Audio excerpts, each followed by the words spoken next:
네, 이원재 끝내주는 경제 시작하겠습니다. 네, 중국하고 우리나라 앞으로 어떻게 되는 걸 좀 불안하기도 하고 미국의 트럼프가 저렇게 압박하는데 어떻게 되는 건가 궁금하지 않으세요? 네, 최고의 전문가를 모셔서 오늘 말씀 나눌 텐데요.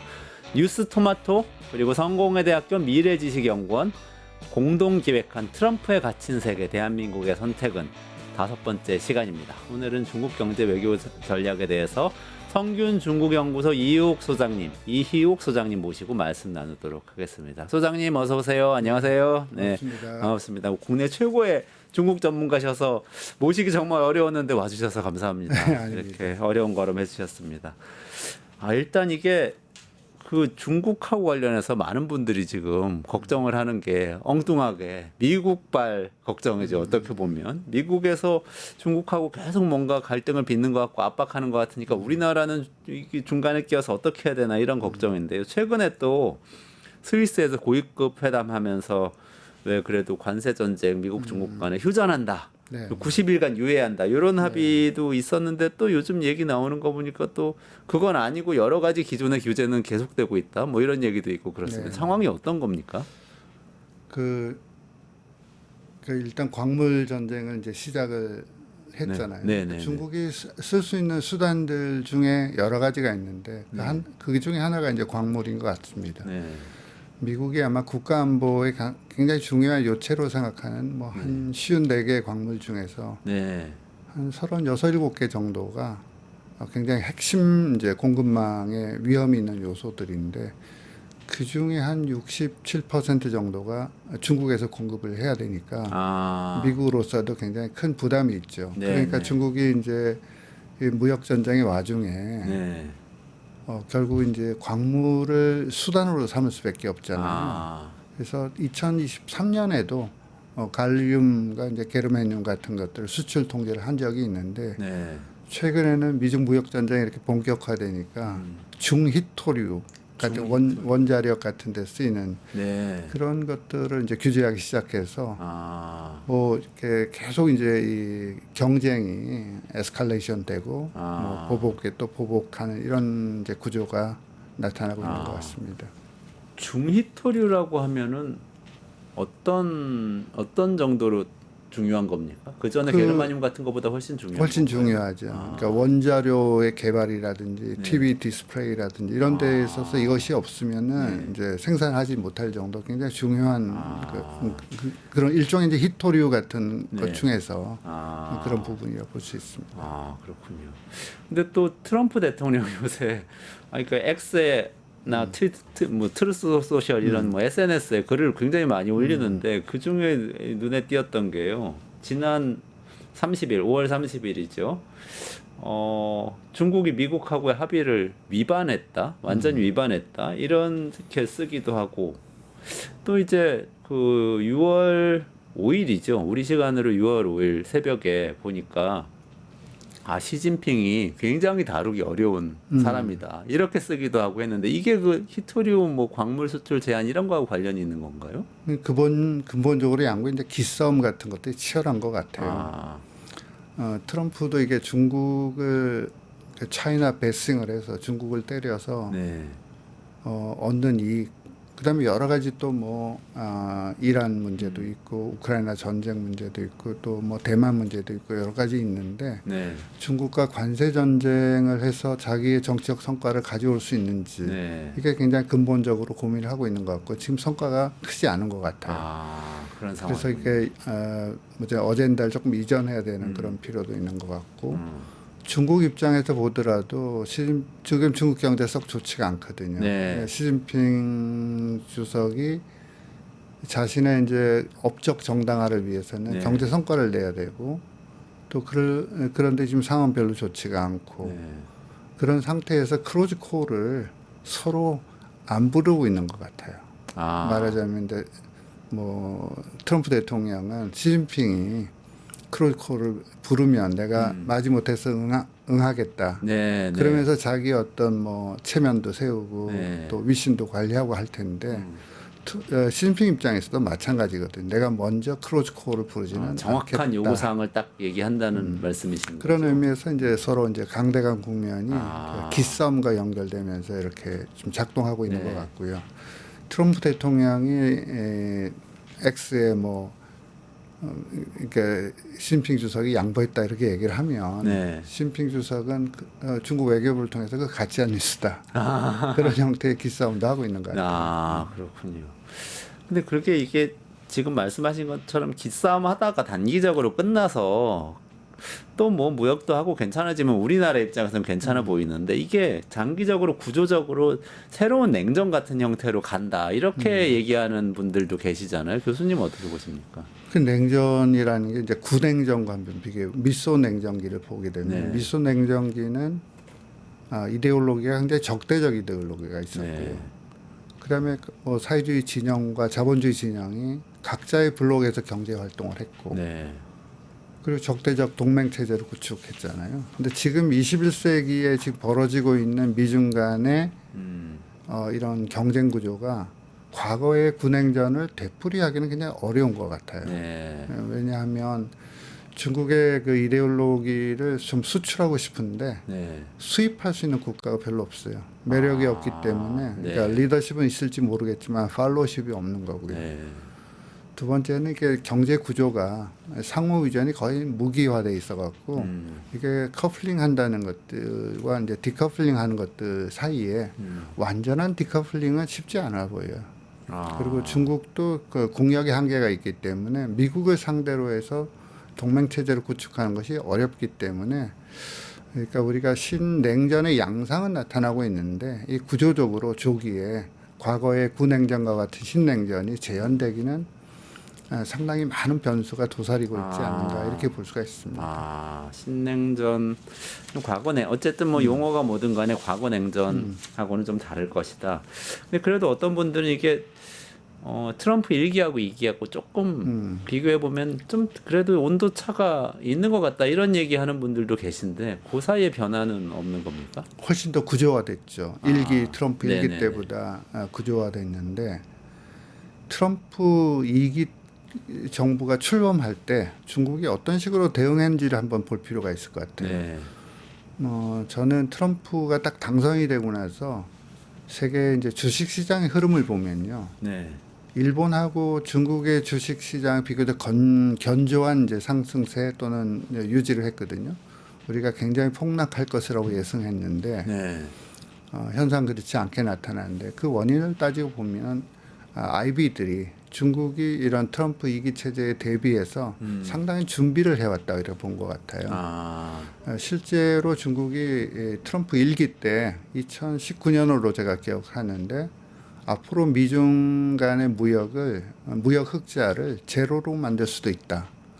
그때 네. 1기 때 이미 이런 이제 상황을 조금 구조적으로 보고 상당히 준비를 해온 것 같아요. 그러니까 2018년 무렵에 미국에 대한 무역 의존도, 수출 의존도가 한 20% 정도 됐거든요. 근데 금년에 보면 한 14%까지 낮춰지고 있습니다. 네. 그러니까 중국이 1기와 2기를 이렇게 비교해 보면 1기 때 학습 경험이 2기 때 지금 준비해오고 있는 것이 아닌가. 그러니까 네. 중국의 입장에서 보면 신냉전의 양상이 1기 때보다 굉장히 본격화될 수 있다고 하는 생각을 가지고 대비한 것으로 보여집니다. 그렇군요. 경제 이야기를 좀 넘어가서 여쭤보겠습니다. 아까 그 중국 경제도 상당히 어렵다 뭐 이렇게 말씀도 해주셨었는데요. 근데 중국에서는 사실은 또 상당히 그 동안에 이 중국 경제가 강해졌다 이런 평가를 좀 한편에선 또 뭐 글로벌 시장에서도 받기도 하는 것 같고 뭐 딥시크 같은 걸 가지고 AI 기술을 막 이렇게 놀라게 하기도 했고 그랬는데 그 배경에 그 신질 생산력이라는 그런 새로운 개념을 제시를 하면서 경제를 좀 다시 살려보겠다 이런 이 전략이 있다 이런 얘기가 있습니다. 그래서 양회에서 사실 경제 성장률 목표를 이번에 그 5%로 다시 잡기도 하고 했는데 전체적으로 이런 중국의 경제와 관련된 경쟁력 어떻게 보세요? 저는 그 신질 생산력이라는 개념을 만들어냈을 때 왜 생산성이 아니고 생산력일까? 이렇게 보면은 뭐 사회주의 정치 경제학에 보면 생산력과 생산 관계가 결국 이제 생산 양식의 변화를 가져오게 되는데 그렇죠. 막시즘에서 나온 용어이죠. 그렇죠. 그래서 이제 새로운 질적 생산력이라고 하는 것들은 이 생산 관계를 염두에 두고 있는 것 같고요. 생산 관계라는 게 이제 정치 구조나 뭐 사회 구조 그런 이런 뿐 것들. 아니라 이제 노동과 자본과의 성격이 굉장히 노동과 달라질 수 있을 거라고 보고 있는 것 같고, 디지털 전환과 이제 에너지 전환이라고 한 큰 전환에 맞이해 갖고 중국이 앞으로 어떻게 생존 방식을 유지해 나갈까, 여기에 걸맞는 생산력은 어떻게 확보할 것인가 하는 문제가 새로운 이제 질적 생산력으로 나타난 것 같고, 그게 최근에 논의되고 있는 뭐 AI나 반도체나 이런 이제 미래 기술에 대한 이런 것에 대한 혁신들로부터 만들어내는 생산력이 결국 노동과 자본의 성격들을 바꾸고 이런 형태가 전체적인 이제 사회 구성을 바꾸는 그런 개념으로 어프로치하고 있는 것이 아닌가 이런 생각을 해봅니다. 그러면 신질 생산력이라는 거는 디지털 전환 시대에 맞는 새로운 어떤 경제 구조를 만들어 가겠다. 이렇게 보는 게 뭐 맞다는 그런 말씀. 측면이 상당히 있는 것 같습니다. AI 시대. 좀 연결이 많이 되네요. 요즘 시진핑 주석이 상당히 그 중국의 벤처 기업가들을 만나고 테크 기업가들 좀 멀어져 있었던 뭐 예를 들면 알리바바 마윈 같은 경우도 이렇게 다시 가까워지는 것 같고 이런 모습을 언론에서 많이 봤는데 이게 다 연관이 되는 겁니다. 그렇죠. 연관이 되죠. 그리고 이제 중국 공산당의 가장 중요한 이제 학습하는 조직이 있는데 그게 중앙정치국 집체학습이라는 걸 하는데 4월에 그걸 만나서 인공지능의 발전을 어떻게 이제 강화할 것인가 하는 공부도 했고 그리고 내년부터 시작되는 15차 5개년 기획 15차 5개년 기획이 2030년까지 진행되는 그 장기 프로젝트인데 그 안에서 핵심적 내용들도 대부분 이러한 내용들로 이제 있고 그래서 이제 민영기업하고 국유기업 사이에 민영기업의 어떤 혁신 역량을 강화시키기 위해서 사람을 불러갖고 좀 구치시키고 고무시키는 그런 이제 효과도 있었다고 봐야죠. 그러니까 시진핑 혼자만이 아니고 당 공산당 중국 공산당 전체가 좀 그런 방향으로 움직이고 있다고 보시는 건가요? 예. 왜냐하면 이제 이게 중국에서 신형 거국 체제라는 표현도 쓰는데요. 이거 새로운 질적 생산력을 하기 위해서는 중국이 갖고 있는 자원을 집중을 해야 되기 위해서는 이 칸막이를 없애야 되지 않겠습니까? 정책에 있어서 부서별 칸막이를 없애고 총동원 체제로 만들어서 미래 기술에 집중하겠다 이런 이제 전략들을 세우게 되니까 그런 경우는 이제 정책 결정 집단 사이에 넓은 컨센서스를 만드는 것이 굉장히 중요하겠죠. 조금 더 이거 구체적으로 들어가서 지금 어쨌든 전 세계적으로 그 말씀하셨던 신질 생산력에서 핵심적인 기술은 인공지능 아니겠습니까? 그 인공지능 산업과 관련해서 좀 더 구체적으로 중국이 전략을 세우고 있는 게 있나요? 그래서 이제 중국이 이렇게 디지털 플랫폼을 보면은 뭐 사물 인터넷이나 빅데이터나 아니면 뭐 위성 항법 자치, 그러니까 중국판 GPS라고 일컬어지는 베이도가 있고, 뭐 우리가 잘 아시는 뭐 5G나 이런 통신 위성 이런 부분들의 기술의 진전들이 상당 부분 이루어졌어요. 어떤 부분들은 뭐 양자역학 같은 경우는 거의 미국에 근접한 상태로 가 있고, 그런데 중국이 이 미래 산업을 돌리는 가장 중요한 산업이 바로 반도체와 인공지능 사업이라고 볼 수 있는데 이 부분에 있어서는 반도체 부분들은 입구부터 출구까지 모두 이제 경쟁력의 한계를 갖고 있고 그로부터 이제 인공지능을 돌리기 위해서라도 이 반도체 부분의 연결고리를 찾아야 되는 그런 문제가 있는 것 같습니다. 근데 미국이 이제 이 부분의 고리를 굉장히 강력하게 이제 장악하고 압박을 가하고 있기 때문에 중국으로서는 미국 쉽게 풀어줄 것 같지 않거든요. 그래서 결국은 강요된 자립화를 할 수밖에 없고. 근데 어떻게 보면 또 제재의 역설이 나타나고 있는 부분도 있는 것 같습니다. 그래서 중국이 지금 하고 있는 정책들은 일단 사람을 좀 키워야 되겠다. 인재 배양에 뭐 에너지를 다 쓰고 있는 것 같고요. 그래서 뭐 대학도 재편하고 있고, 뭐 학과도 재편하고 있고. 두 번째는 아주 돈을 집중적으로 이제 풀고 있는 것 같아요. 작년만 하더라도 전체 R&D 투자, 뭐 지방 정부까지 포함하면 우리 돈으로 한 800조 정도를 투자를 했으니까 엄청난 것이죠. 거기다가 이제 뭐 AI를 좀 글로벌 그러니까 농촌에서 도시를 포위하듯이 네. 외곽에서 중심을 포위한 방식과 같은 AI의 어떤 실크로드 같은 걸 만들어서 AI를 좀 국제적으로 확산하는 표준을 만드는 네. 그런 문제도 있고, 그리고 무엇보다도 뭐 중국 현장에 가보면 쉽게 느낄 수 있는 것들이 AI의 상업화 부분입니다. 뭐 농업이라든지 건강이라든지 뭐 도시라든지 이런 부분에서 진행되고 있는 AI의 상업화, 그러니까 시장을 통해서 만드는 혁신이 연결되는 구조가 굉장히 강하고, 네. 뭐 이런 것들 지금 결합하는 전략들을 지금 중국이 쓰고 있는 것 같아요. 그래서 정책으로도 뭐 인공지능 플러스 알파 이런 계획도 세우고, 그러니까 중국이 여기에 에너지를 다 써서 이게 앞으로 미중 간의 게임 체인저가 된다고 보고 있는 것 같아요. 하긴 그 상업화 말씀하시니까 생각나는데 만리장성에서 드론으로 이렇게 음식 배달 시켜 먹고 그런 거 저 영상으로 봤는데 네. 그런 게 이제 되게 상업화하는 되게 눈에 딱 보이는 인공지능 활용 아닐까? 뭐 이런 생각도 들더라고요. 그렇죠. 뭐 태산에 그 쓰레기가 뭐 로봇개가 수거해 가고, 또 농사를 지을 때 보면 뭐 농민들이 어플리케이션을 깔아갖고 비료를 뿌리기 직전에 오늘 뭐 날씨 상을 보고 비료를 뿌리는 게 좋을까 이렇게 물어보면 인공지능이 오늘 뭐 날씨가 습하고 하니까 모레쯤 뿌리는 게 좋겠다고 얘기를 하고, 그 접고 들어오고 하는 것들이 네. 일상화돼 있고, 그다음에 뭐 스마트 시티 같은 것들 만들어서 원격 의료, 뭐 원격 교육, 원격 행정 이런 것들이 이제 결합해서 만들어지는 이 모형들을 만들어서 뭐 제3세계 수출할 생각도 갖고 있는 것 네. 같고요. 굉장히 실생활의 응용이 우리보다 굉장히 빨리 돼 있고, 그러네요. 저도 뭐 우한에서 그 자율 자동차를 한번 타봤는데, 네. 당신이 오늘 이 택시 탄 사람의 20번째입니다 이렇게 얘기를 할 정도로 기사가 아예 없는 자동차. 기사가 없는 그 택시가 지금 다니고 있고, 네. 그게 2만 명당 1명꼴로 이렇게 자율 택시가 다니는 그런 상태에서 네. 어떤 변화가 굉장히 빠른 식도로 나타나고 있는 것 같아요. 그렇군요. 또 아까 말씀 주신 것 중에 그 인재를 키우는 데 집중하고 있다. 그리고 대학에 800조 원 쓴다. 이 말씀. 대학에 R&D에 R&D에 800조 원 쓴다. 이 얘기를 들으니까 왜 미국에서 최근에 트럼프 행정부에서 하버드 대학교 뭐 외국인 학생들 규제를 하기도 하고, 또 앞으로 미국 학생들 미국 대학 입학하려고 비자 받으면 굉장히 까다로워질 것 같은 얘기를 계속 하고 있잖아요. 이런 것도 관련이 있을까요? 그러니까 중국의 이제 뭐 중국 학생들 우수한 이제 중국 학생 이공계 학생들을 만나보면 분노 게이지가 굉장히 높아졌다 그래요.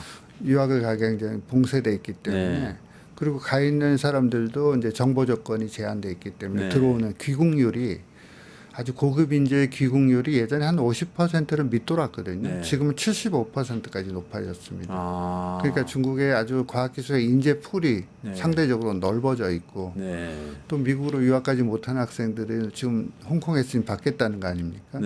그런 방식으로 미국이 이런 디커플링을 시도하는 결과, 인재 디커플링이 시도한 결과가 결과적으로는 뭐 강요된 자립화를 굉장히 빨리 진척시키는 역설이 나타나고 있다고 볼 수도 있습니다. 그러네요. 그게 그러니까 뭐 반도체, 뭐 AI 반도체 이런 데서도 제재 역설이 나타나지만 이게 사람하고 관련돼서도 어떻게 보면 이게 더 장기적인 효과는 클 수도 있는 거 아닙니까? 그렇죠. 그게 미국이 저는 단견이라고 봐요. 그러니까 미국이 지금 만들어지는 이런 이제 미래 기술들이 대부분 이민 국가였기 때문에 많은 글로벌 인재들이 거기 와서 협업을 통해서 만들어진 성과거든요.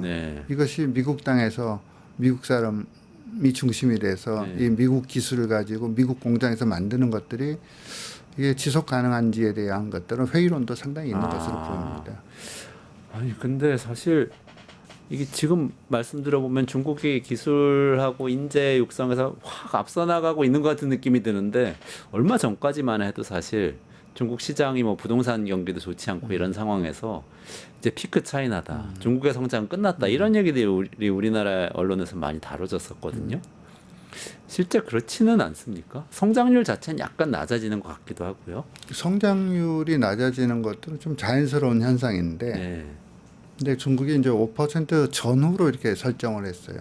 전후로 한다고 하는 것은 이제 구간을 두고 있는 거죠. 예전에는 뭐 정확하게 몇 퍼센트 이렇게 얘기를 했었는데, 최근 4, 5년간에는 이게 구간을 둡니다. 금년에도 이제 5% 전후 이런 표현을 쓰고 있는데, 그러면 그 탄력적인 구간을 두고 있는데, 왜 중국이 5% 전후에 성장을 해야 되느냐 하는 가장 중요한 요소 중에 하나가 고용과 실업의 문제입니다. 네. 중국이 매년 대학생들을 포함해서 한 1,200만 명이 신규 시장에 들어오게 되는데 사실 고용 사정이 좋지가 않거든요. 그런 상태에서 성장률을 인위적으로 낮추게 되면 이 고용이 그냥 경제적 문제가 아니라 사회적 불안과 관련돼 있기 때문에 네. 성장률을 조금 인위적으로 높여야 되는 그런 문제가 있습니다. 네. 근데 그걸 하려고 그러면 뭐 재정과 소비, 순수출 이걸 해야 되는데 순수출이 지금 잘 안 되고 있고 그다음에 재정도 지금 중국의 재정 적자가 심각한 상태에서 네. 재정을 통해서 경제를 인위적으로 끌고 가는 건 한계가 있고 네. 또 소비를 통해서 가야 되는데 네. 소비도 중국 사람들이 소비 심리가 조금 얼어붙었어요. 네. 최근에 아주 최근 통계를 보니까 구매력 지수 같은 걸 보니까 PMI가 50%를 밑돌았더라고요. 그 경우는 결국 이제 여러 가지 소비 심리 위축과 네. 관련되어 있지 않습니까? 이런 것들을 포함해서 뭐 인구 문제라든지 또 총 요소 생산성의 저하라든지 뭐 도농 간의 격차 문제라든지 이런 것 때문에 중국이 아마 이제 정점을 꺾고 내려오지 않겠나. 네. 그러면 이제 그 내려올 때가 가장 위험하지 않겠나는 이제 위험 구간, 네. 데인저 존도 나타난다고 하는 것들이 네. 이제 피크 차이나론의 핵심인데 거기서 네. 상당히 또 반론도 많이 있습니다. 그래서 서구에서는 이제 중국의 성장이 끝났기 때문에 여기 대해서 이제 대비해야 된다. 중국의 공세적인 외교에 대비해야 된다는 논의가 나타나고는 있는데 네. 여기도 이제 약간 서구의 좀 과도한 위스플 싱킹도 있는 것 같아요. 교수님 보시기에는 어떠세요? 두 가지 요소가 다 있는데요. 네. 뭐 부동산 거품도 굉장히 위험하다고 얘기를 했었는데 네. 사실은 부동산의 그 부채 중에 이게 해외 부채가 거의 없어요. 그러면 이제 중국 정부가 보기에는 유동성의 흐름을 파악하고 있다는 거잖아요. 네. 그리고 지방 정부의 부채 같은 경우도 코로나 때 중국 지방 정부가 부채를 안 왔어요. 그 지방 정부가 이제 부동산 개발을 못 하니까 세수가 줄어들고 네. 그런 문제가 있었는데 최근에 들어서 지방 정부의 이제 부채 청산을 위한 여러 가지 특단의 조치가 한 1,000조 정도 풀었더라고요. 최근에 보니까 그런 문제도 있고 인구도 사실 인구 성장하고 경제 사이에 상관관계가 있긴 한데 이게 완전히 직접적인 인과관계가 있는 것은 아니거든요. 네. 새로운 혁신이 만들어지면 네. 그로부터 또 다른 이제 고용 형태가 나타나고 있기 때문에 그런 문제도 있고 중국의 도시화율이 지금 한 66% 정도 되니까 아직은 네. 농민이 넘어와서 도시 흡수할 수 있는 공간은 있어요. 우리보다는 중국이 그렇군요. 상당히 공간은 남아 있고 우리나라는 90% 되는 것 같은데요. 그렇습니다. 거의. 네. 그래서 이러한 이제 요소들을 보면은 위기가 여러 가지 위기 요소가 하나의 바틀렉 병목 구간을 통과하게 되면 중국의 거버넌스에 한계가 오겠지만 네. 이런 것들이 조금 엇갈려 온다든지 네, 하게 네. 되면 중국이 갖고 있는 거버넌스로 풀어갈 수도 있기 때문에 이런 피크 차이나로는 이런 측면을 좀 종합적으로 고려해서 접근해야 중국에 대한 상황을 조금 더 객관적으로 이해할 수 있지 않을까 이런 생각이 듭니다. 아니, 저 최근에 중국에 갔었거든요. 근데 그 도시에 지나가다 보니까 어떤 하나 아파트가 있는데 한 동이 다 이 뭐라고 해야 될까? 골격만 이렇게 완성된 네네. 상태로 딱 방치가 좀 흉물처럼 돼 있어서 저게 뭐냐 이렇게 물어봤더니 보통 중국은 아파트를 그렇게 지어가지고 네, 분양을 네, 한다면서요. 분양하죠. 다 분양된 아파트인데 다 갭 투자를 많이 해가지고 네. 우리 용어로 따지면 들어보니까 갭 투자 비슷한 거더라고. 빚내서 이렇게 투자를 많이 했는데 분양을 받았는데 팔리질 않아가지고 이분들이 그러니까 투기자인 거죠. 살려고 산 게 아니고 그냥 도시에 딴 사람들이 투자로 산 건데 가격이 떨어지니까 안 팔려가지고 지금 저 상태로 있다. 네. 이렇게 얘기하더라고요. 부동산 이제 거품들이 굉장히 심하고 사람들이 이제 가수요가 굉장히 많이 발생을 해서 말씀하신 대로 뭐 갭 투자도 하고 네. 빚을 내서 집을 사기도 했는데 근데 지방 정부가 왜 이런 일을 했을까 생각해 보면요. 지방 정부가 중앙과 지방과의 관계에 있어서 지방 정부의 성과 관리를 할 때 얼마나 업적을 낸지를 많이 보지 않았겠습니까? 네, 지방 정부가 업적을 내는 제일 좋은 수단이 개발구를 만들어서 부동산 거기로부터 세수가 발생하게 네, 되니까 네. 땅을 팔아서 뭐 개발을 하게 하고 그러니까 결탁한 거죠. 지방 정부하고 이제 뭐 부동산 산업과 네. 결탁한 부분이 있는데 그런 것들이 이제 생긴 문제가 발생하기 시작하는 거죠. 그래서 지금 공실률도 많이 발생하고 있고 뭐 팔리지 않아서 생기는 문제도 있고 그리고 또 도시하고 농촌 사이에서 어떤 차이도 굉장히 커져 있습니다. 오히려 지방 도시에는 훨씬 더 심각한 거죠. 그러니까 중앙보다는 이 가수요가 완전히 죽어버린 거거든요. 그래도 아직 도시는 그런 부분이 좀 남아 있어서 그런 이제 형태가 조금 이제 구조화되고 있는 것 같아요.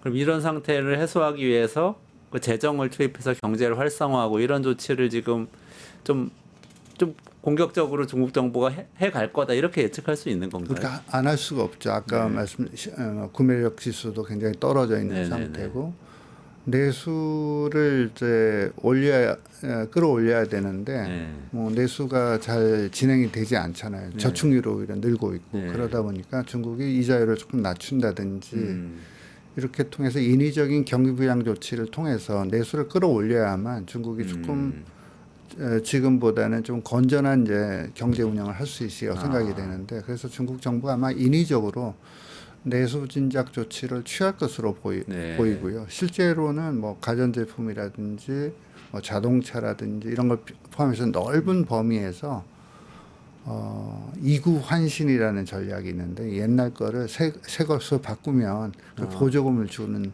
이런 정책, 바우처를 제공한다든지 이구 환신이니까 옛 것을 바꾼다는 뜻이고 새로운 것으로 바꾸게 되면 새로운 거기다가 뭐 그거군요. 보조금을 준다든지 바우처를 지급한다든지 지방 정부별로 다양한 조치를 취해서 중앙 정부의 조치하고 지방 정부의 조치가 소비를 이제 진작시키는 것으로 같이 가고 있는 것 같아요. 소비 진작에 상당히 정책적인 초점이 있다 이런 말씀이시네요. 지금 말씀하신 중국 경제의 변화 이렇게 좀 자립 경제 말하자면 기술과 뭐 인력 측면에서 자립이 달성이 된다든지 또는 뭐 내수 활성화를 위해서 굉장히 정부가 적극적으로 나선다든지 이렇게 하는 게 지금 우리나라 입장에서 보면 어떻습니까? 우리나라 기업들이 뭐 한때는 중국하고 굉장히 적극적으로 공장도 개설하고 했다. 지금 또 많이 나왔다고도 하고 이런 상황인데 어떻습니까? 그러니까 지금 이제 한중 경제 구조는 무역 통상 구조가 완전히 바뀐 것 같아요. 그러니까 우리가 옛날에 중간재 자본재 수출을 많이 하고 거기서부터는 무역 흑자를 얻었다면 지금 아마 무역 수지가 제로거나 또는 무역 수지가 아마 적자로 지금 돌고 있는 현상이 생기잖아요. 그러면은 우리가 수출은 줄고 수입이 늘고 있는 상황이에요. 그러니까 총 무역 규모는 작년에 보니까 한 2,500억 달러 정도로 했는데 수출은 줄고 수입은 늘고 있어요. 그러니까 수입의 내용이 대부분 중간재, 부품, 소재, 장비 이런 것들이 있어요. 그러니까 한중 간의 무역 구조가 예전에는 조금 뭐랄까 이렇게 경쟁적인 구조가 있고 보완적 구조가 있었다면 보완적 구조가 이제 경쟁적 구조로 넘어온 것 같고 그러면 이제 중국을 이제 떠나온 기업들이 많이 생겼잖아요. 떠나오는 기업이 생겼는데 그러면 중국 시장을 버릴 수 있냐 하는 문제가 생겼어요. 근데 중국은 여전히 세계 최대의 소비 시장 중에 하나이고요.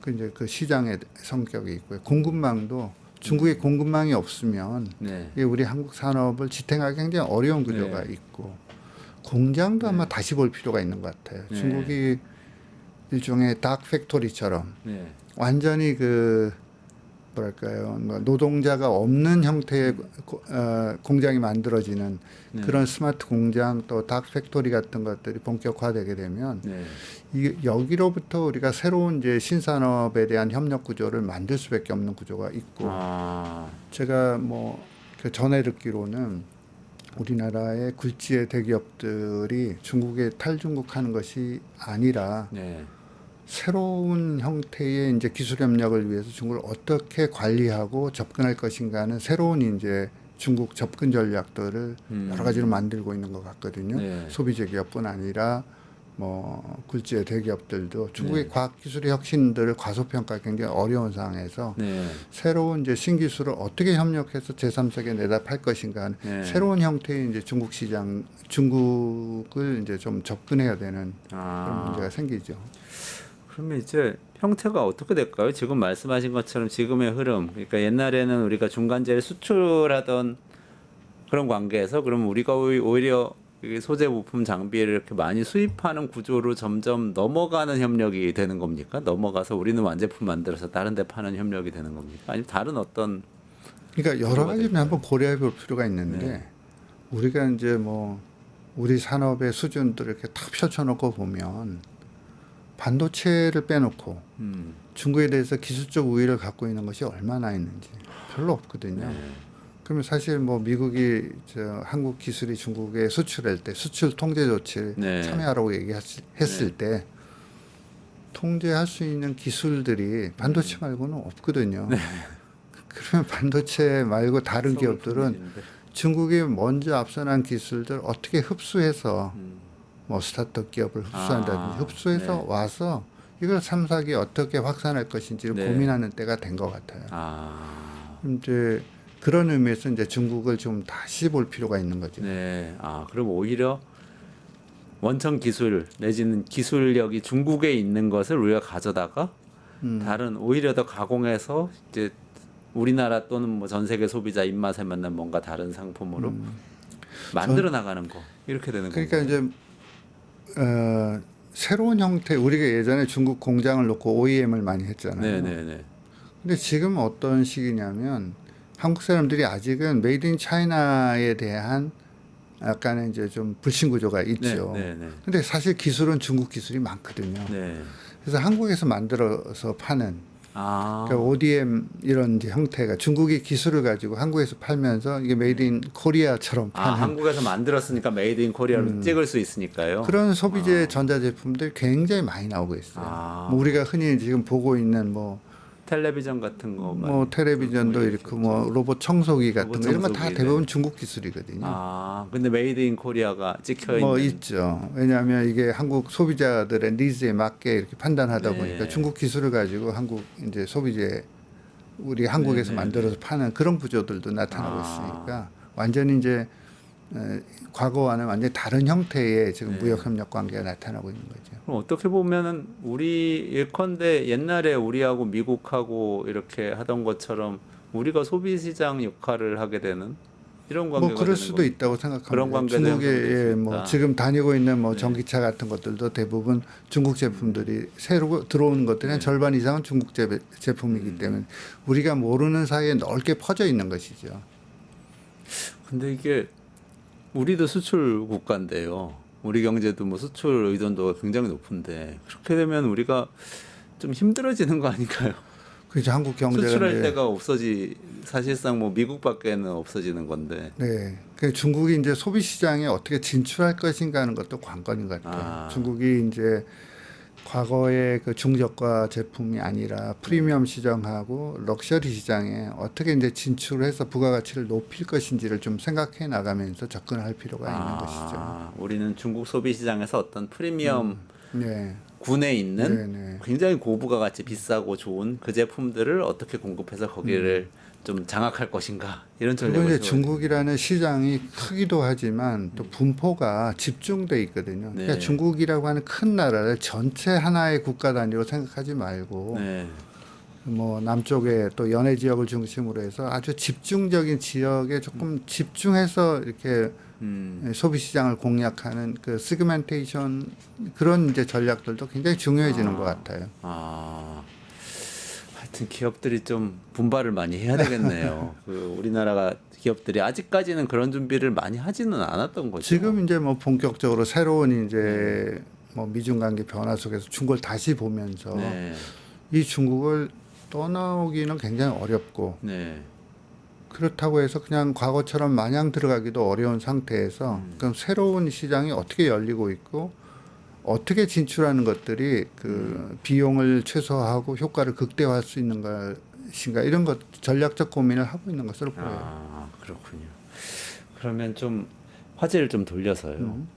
중국은 지금 상황을 어떻게 보고 있을까? 제가 이 질문을 좀 드려보고 싶은데요. 중국이 지금 어쨌든 미국의 압박 속에 굉장히 갈등을 빚고 있고 외관상 그런데 한편으로는 지금 AI 기술 같은 것들에서 이렇게 잘하는 것들이 나오기 시작하고 이런 상태인데 그러면은 중국이 주도해서 뭔가 국제 질서를 새롭게 만들어 보겠다 이런 야심을 가져볼 수도 있을 것 같이 느껴지잖아요. 어떻게 보세요? 그래서 이제 그거는 이제 자기네들이 국력을 어떻게 평가하는 것과 관련돼 있는데 네.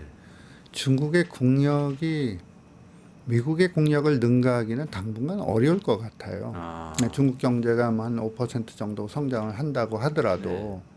미국 경제가 사실 굉장히 지금 좋거든요. 네. 그러면 이제 그 격차가 이렇게 좁혀져서 크로스오버가 되는 게 아니고 쭉 이런 수준이 상당 기간 유지될 가능성이 커 보이는 것 같고 결정적으로는 중국이 글로벌 군사 투사력이 굉장히 약해요. 그러니까 중국의 군사력이 뭐 지역 강대국이지 아직 뭐 글로벌 군사 강대국이 아니기 때문에 중국의 국력 자체는 군사력과 경제력에서 미국에 비추면 상대적인 이제 격차가 여전히 존재하고 있다. 네. 그러면 이제 중국이 생각하고 있는 것들은 교두보를 만들어서 좀 장기적인 전략을 쓰고 있는 것 같거든요. 근데 그런 것은 굉장히 정교하게 작동하고 있는 것 같고요. 네. 목표는 저는 당분간은 다극화 질서를 선호하고 있는 것 같아요. 다극화. 그래서 중국 표현으로는 뭐 국제 관계를 민주화한다 이런 표현을 쓰고 있는데 네. 이제 그러면 다극화를 하려고 그러면 준비를 해야 되지 않겠어요? 그래서 저는 트럼프 정부가 딱 출범했을 때 2기 트럼프 정부가 출범했을 때 중국의 전략이 굉장히 정교하게 잘 준비된 전략을 쓴 것 같아요. 첫째는 미국하고 유럽하고의 관계가 나쁘니까 그 틈을 벌려서 중국하고 유럽 관계를 개선하기 위한 노력을 굉장히 많이 기울인 것 같아요. 특히 유럽에서 에너지 전환에 관심이 많으니까 AI와 에너지를 묶는다든지 AI와 또 환경산업을 묶는다든지 이러면서 협력의 모멘텀을 찾아가려고 하는 노력을 굉장히 빠르게 진행했던 것 같고요. 아시아 국가의 쿼드 국가들, 인도라든지 호주라든지 뭐 일본이라든지 이런 국가들과의 관계를 개선하기 위한 노력을 굉장히 서둘러서 진행을 한 것 같아요. 인도의 뭐 국경선에서의 어떤 병력을 철수한다든지 호주의 노동당 정부가 등장하면서 관계를 개선한다든지 일본의 지금 후쿠시마 수산물 문제, 세계 문제들도 물밑에서 논의를 하고 있고 그렇게 보면 이제 미국이 가장 중요한 동맹국들과의 관계를 개선해서 미국의 힘을 어떻게 분산시키느냐 하는 전략을 쓴 것 같고 우리나라에 대해서도 비자 정책들, 무비자 정책 썼잖아요. 또 무비자 정책이 우리 정부가 사전에 잘 몰랐어요. 그러니까 뭐 그게 그러니까 일방적 조치라고 일방적으로 그냥 발표를 해버린 거네요. 그리고 이제 뭐 잘 아시다시피 뭐 글로벌 사우스를 어떻게 관리할 것인지에 대한 집중적인 관심을 기울이고 있고 트럼프의 관세 정책이 강화되니까 저개발 국가라든지 또는 이제 빈곤 국가들에 대해서는 아예 무관세 정책을 쓰는 거죠. 그렇게 하고 있나요? 네. 그러면 이게 유럽 정책, 쿼드 국가, 아시아 정책, 글로벌 사우스 이 저개발 국가 정책이 불과 100일 안에 다 나왔거든요. 그러면 미리 준비를 했겠네요. 미리 준비됐다 저는 판단할 수밖에 없는 거죠. 그렇게 보면 중국이 앞으로의 장기전에 대비해서 미국의 패권을 대체할 수 있는 힘과 의지는 상당히 약하지만 적어도 이 다극화 질서를 만들기 위한 준비는 정교하게 준비하고 있는 것이 아닌가 이런 생각이 들 수 있습니다. 그렇군요. 그렇게 약간 중국이 이렇게 자기 나라의 국력을 아직까지 이렇게 미중 대결의 양자 구도로 만들기는 어렵다고 자체 판단을 하고 있는 것 같다.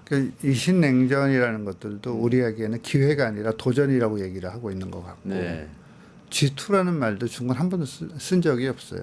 지금 중국 쪽에서는 한 번도 안 미국에서만 쓴 겁니까? 미국도 아마 뭐 학자나 언론에서는 쓰겠지만 미국은 G1 국가니까 공식적으로는 인정할 수가 없겠군요. 그러니까 중국도 G2란 말을 공식적으로 한 번도 사용한 적이 없거든요. 그러니까 중국은 지금 세계 최대의 개발도상국이라는 표현을 쓰고 있고 여전히 그래서 대국 외교라는 표현을 쓰는 이유가 거기 있거든요. 그러니까 이것은 아직은 중국이 강국화의 기반들을 갖고 있지는 못하다는 것들이 자체의 판단인 것 같아요. 그래서 49년도가 중화인민공화국 수립 100년이 되는 해인데 2049년. 네, 그렇죠. 그러면 이제 그때까지 목표가 그 당시의 목표가 사회주의 현대화 강국 건설이에요. 그러니까 강국을 그때 건설하는 걸 생각하고 있는 거예요.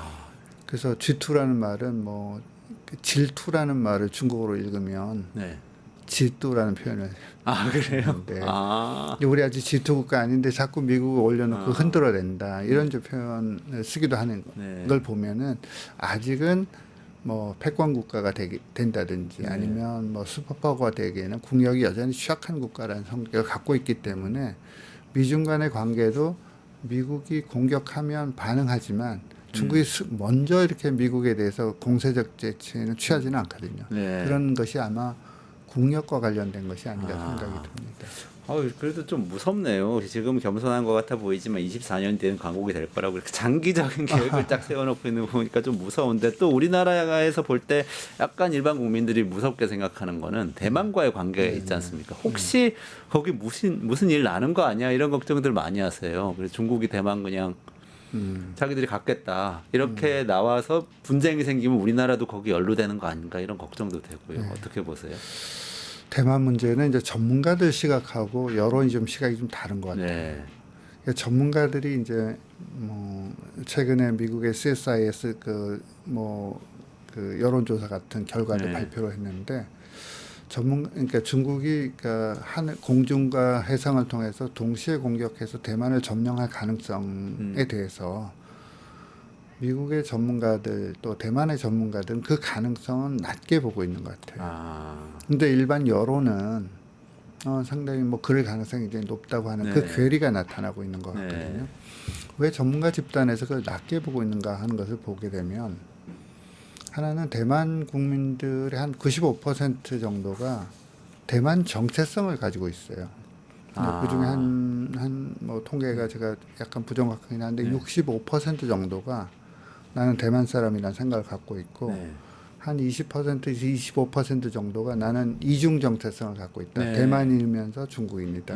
합치면 한 95% 정도가 일단 내가 대만 사람이라는 정체성을 갖고 있는 거죠. 근데 이 사람들이 그럼 독립을 추구하느냐? 그렇지는 않은 것 같아요. 그건 아니고요.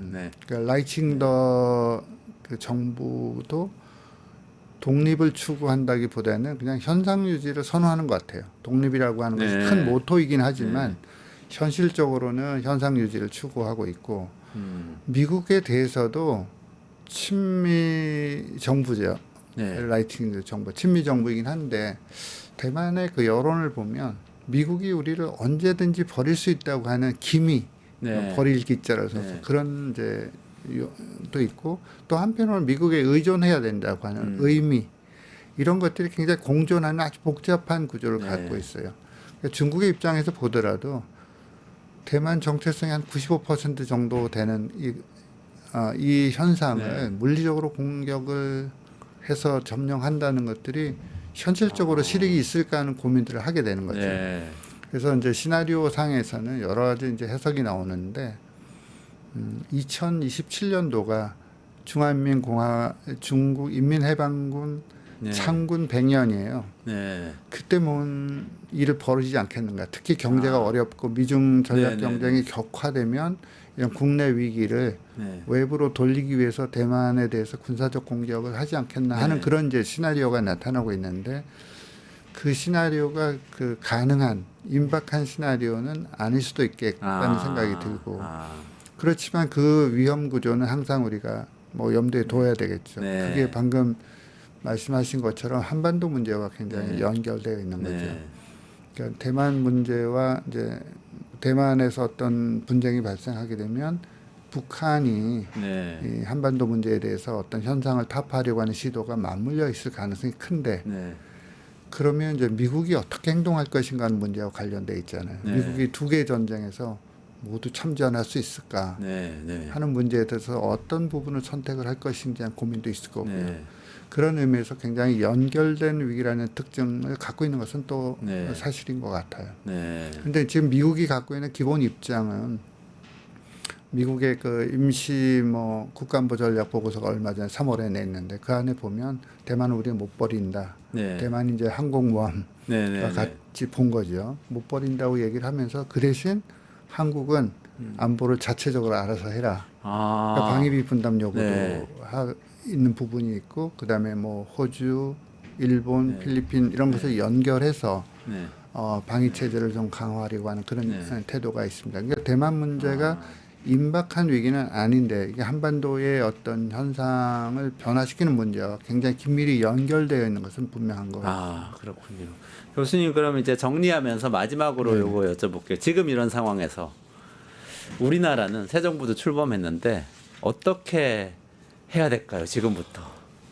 뭐 우선 이제 한중 관계를 잘 관리할 필요가 있는데요. 그 전에 이제 한중 관계를 어떤 식으로 접근해 왔냐면 한미 동맹을 일단 발전시키고 한미일 안보 협력을 강화하고 한일 관계를 개선하고 그다음에 이제 그 틀 안에서 한중 관계를 개선하겠다 하는 접근법이 하나 있었고요.